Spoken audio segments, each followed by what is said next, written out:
आज हम 11th class के थर्ड चैप्टर ट्रिगोनोमेट्रिक फंक्शंस को डिस्कस करने जा रहे हैं। तो उसके लिए हमारे पास फर्स्ट क्वेश्चन है, if cos x is equal to -3/5 means it lies in third quadrant, then बाकी की जो 5 ट्रिगोनोमेट्रिक रेशियोज हैं उन्हें आप फाइंड आउट करेंगे। तो स्टूडेंट्स, इस क्वेश्चन का लिंक आपके 10th क्लास के क्वेश्चन के साथ है। अब उसमें भी आप क्या करते थे, अगर आपके पास cos x है 3/5 और बाकी की आपको 5 ट्रिगोनोमेट्रिक रेशियोज फाइंड आउट करनी है, तो उसके लिए हम क्या लगाते थे, अपने पास काफी सारे फॉर्मूलाज हैं। जैसे कि मान लीजिए हम यहां से एक ट्रायंगल बनाते हैं और आपको ये फॉर्मूला भी पता है, पंडित बद्री प्रसाद हर हर बोले। ठीक है, अब हमारे पास दो मेथड्स है इस क्वेश्चन को करने के लिए। तो ये फर्स्ट मेथड है आपका जो 10th क्लास से रिलेटेड है। ठीक है, अब आपको पता है यहां पर हम क्या लेते हैं, साइन, और यहां पर कॉस, tan, यहां पर कोसेक, सेक, कॉट। ठीक है, और उसके लिए जब हम cos की वैल्यू देखते हैं, बिकॉज हमारे पास क्या गिवन है, cos हमारे पास क्या होता है, b/h। तो यहां से हमारे पास जो बेस है वो 3 है, क्योंकि हमें 3 दिया हुआ है, और जो हाइपोटेन्यूज है उसकी वैल्यू हमें क्या दी हुई है, 5। मतलब हमें पाइथागोरस थ्योरम लगानी है और परपेंडिकुलर हमें फाइंड आउट करना है। तो उसके लिए हम क्या करेंगे, इस ट्रायंगल को आप नाम भी दे सकते हो ABC, it is right angle at B। और बिल्कुल जैसे आप 10th क्लास में करते थे, h स्क्वायर, हाइपोटेन्यूज आपके पास कितना है, 5। फॉर्मूला क्या था हमारे पास, h square is equal to p square plus b square. तो यहां से आप h की वैल्यू फाइंड आउट कर देंगे, p हमें फाइंड आउट करना है, h की वैल्यू 5 रख दीजिए, p फाइंड आउट करना है, और बेस है हमारे पास 3। तो स्टूडेंट्स आप इसे सॉल्व कीजिए, 5 स्क्वायर कितना आ जाएगा, 25, और यहां से 3 का स्क्वायर है 9। अब 9 इस साइड ले आइए, और p की वैल्यू हमारे पास क्या आ जाएगी, √16 मींस 4। तो यहां से हमारे पास जो परपेंडिकुलर है वो क्या हो जाता है, 4। तो आप स्टूडेंट्स, आपने यहां से sin, पहला आपके पास क्या था, sin, you can say that sin also. तो हमें इसकी वैल्यू फाइंड आउट करनी है, तो उसके लिए आपके पास फॉर्मूला है p/h। तो आप यहां से पहले राइट डाउन कर लीजिए, ऐसे बहुत ही इजी वे है आपके पास ये। उसके बाद cos है हमारे पास tan हमें फाइंड आउट करना है, तो tan के लिए हमारे पास फॉर्मूला है p/b। इसी तरह से cosec अगर आपको फाइंड आउट करना है तो आप इसे बिल्कुल उल्टा ले लेंगे, p/h है तो यहां से आप ले लीजिए h/p। और इसी तरह से अगर आपको sec फाइंड आउट करना है तो sec के लिए हम क्या लेंगे, h/b, और cot के लिए हम क्या लेंगे यहाँ पर, b/p। ठीक है, अब आपने क्या करना है, वैल्यूज फिल करनी है। p की वैल्यू हमारे पास क्या है, 4, और h की क्या है, 5। तो यहां से हमारे पास आ गया 4/5। इसी तरह से नेक्स्ट में 4/3, और h/p में h क्या है, 5, p क्या है, 4।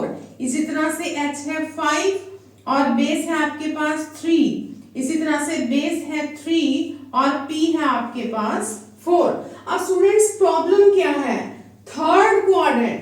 अब आपको पता है, हम एक शॉर्ट व्यू लेंगे इसका, कि आफ्टर स्कूल टू कॉलेज। अब इसके लिए आपने क्या करना है, देखिए यहां से आप इस तरह से लिख लीजिए, यहां पर आपके पास ऑल ट्रिगोनोमेट्रिक रेशियोज जो है पॉजिटिव है फर्स्ट क्वाड्रेंट के लिए। जो सेकंड क्वाड्रेंट है उसमें आपका sin और cosec पॉजिटिव होता है, और थर्ड में आपका जस्ट tan और cot पॉजिटिव होता है, और जो लास्ट है उसमें आपका cos और sec पॉजिटिव होता है। अब स्टूडेंट्स, उसने क्योंकि थर्ड क्वाड्रेंट मेंशन किया है, तो थर्ड क्वाड्रेंट के लिए आपके पास सिर्फ tan और cot पॉजिटिव होगा। मतलब ये कि जो बाकी सारी ट्रिगोनोमेट्रिक रेशियोज है वो इस क्वाड्रेंट के लिए क्या होंगी, नेगेटिव। तो आपने sin के आगे भी माइनस लगाना है, जस्ट आपने tan और cot को छोड़ देना है और cosec के आगे भी आप माइनस लगाएंगे, sec के आगे भी आप माइनस लगाएंगे। तो इस तरह से आपके पास डायरेक्ट वैल्यूज आ जाती हैं। अब आपने इसका अनदर मेथड भी फाइंड आउट करना है। अनदर मेथड क्या है कि अगर आप ये सब कुछ नहीं लगाना चाहते हो, इस फॉर्मूले से आप नहीं करना चाहते, तो हमारे पास एक अनदर फॉर्मूला भी है। उसके लिए आपको क्या करना है कि ट्रिग्नोमेट्रिकल फॉर्मूलाज को लर्न करना है। अब जैसे मान लीजिए हमें cos वैल्यू दी हुई है, तो अगर आप sec की देखेंगे वैल्यू, sec जो होता है ना sec x, वो ऑलवेज ऑपोजिट होता है cos से, 1/cos x। अब cos x की वैल्यू हमारे पास कितनी है, 1/-3/5। उल्टा दीजिए, यहां से क्या होगी 5/-3, मतलब उसे -5/3 राइट डाउन कर सकते हैं। और थर्ड क्वाड्रेंट के लिए जो sec है वो नेगेटिव है, ये भी वेरीफाई होता है साथ के साथ। अब देखिए अगली वैल्यू, अब जैसे हम cosec की वैल्यू निकालते हैं, ठीक है, और साइन की वैल्यू निकालते हैं। अब यहां से जो sin x है कैसे निकालेंगे, देखिए हमारे पास एक रिजल्ट होता है, आपको 10th क्लास में याद होगा, sin square x plus cos square x is equal to 1। अब हमने यहाँ से cos की वैल्यू फाइंड आउट करनी है, ठीक है, sin की, सॉरी, तो यहाँ से आप क्या लिखेंगे, sin x is equal to 1 minus cos square x। तो अब आपने क्या करना है, 1 माइनस cos स्क्वायर x, और यहाँ पर स्क्वायर नहीं है, वहां स्क्वायर है, तो स्क्वायर को हटाकर हम यहाँ क्या लगाएंगे, स्क्वायर रूट। अब आप इसमें cos की वैल्यू फिल कर दीजिए, देखिए कैसे, cos x क्या है, -3/5, -3/5 का होल स्क्वायर, तो हमारे पास क्या आ जाता है, स्क्वायर रूट 1 माइनस 9/25। आप इसका एलसीएम लीजिए, 25 माइनस 9 वो क्या आ जाएगा, 16। 16/25 का square root 4/5, and third quadrant में साइन क्या है, नेगेटिव, -4/5 इज आवर आंसर। और अब आप इसे उल्टा लीजिए, क्योंकि जो कोसिकेंड है वो साइन का ऑपोजिट है। अब यहां से आप साइन की वैल्यू फिल कर देंगे, -4/5, तो वो क्या हो जाएगी, -5/4। अब आपने 10 फाइंड आउट करना है। अब आप 10 कैसे फाइंड आउट करेंगे स्टूडेंट्स, 10x का फॉर्मूला क्या है, sin/cos। साइन और cos दोनों को डिवाइड कर दीजिए। अब आपके पास साइन क्या था, -4/5, cos है -3/5, कैंसिलिंग 5 एंड माइनस, तो क्या बचता है, 4/3, दैट इज पॉजिटिव। तो यहां से जो थर्ड क्वाड्रेंट है उसमें भी 10 हमारे पास क्या है, पॉजिटिव। लास्ट में क्या देखते हैं, cot x। cot x जो होता है ऑलवेज 10 का रेसिप्रोकल है। अब 10 की वैल्यू को उल्टा दीजिए, ठीक है, अब आपने 1/4/3 किया है, तो 3/4।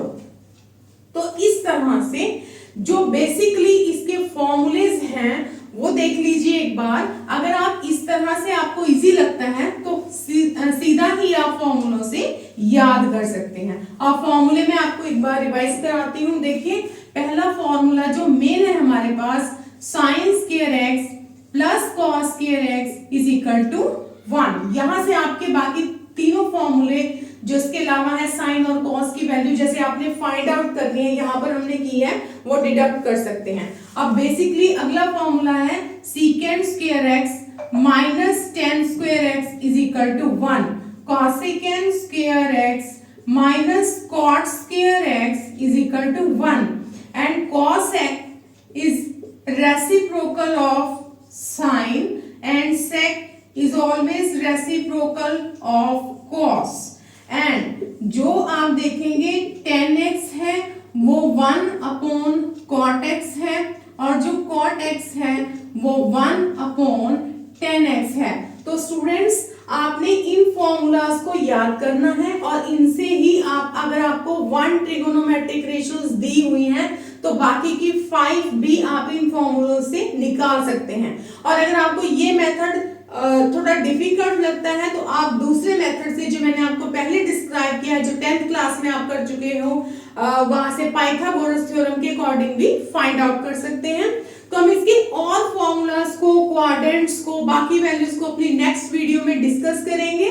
और आपने भी, अगर आपको किसी भी तरह की कोई प्रॉब्लम है तो आप मुझे कमेंट्स के थ्रू बता सकते हैं। Thank you so much.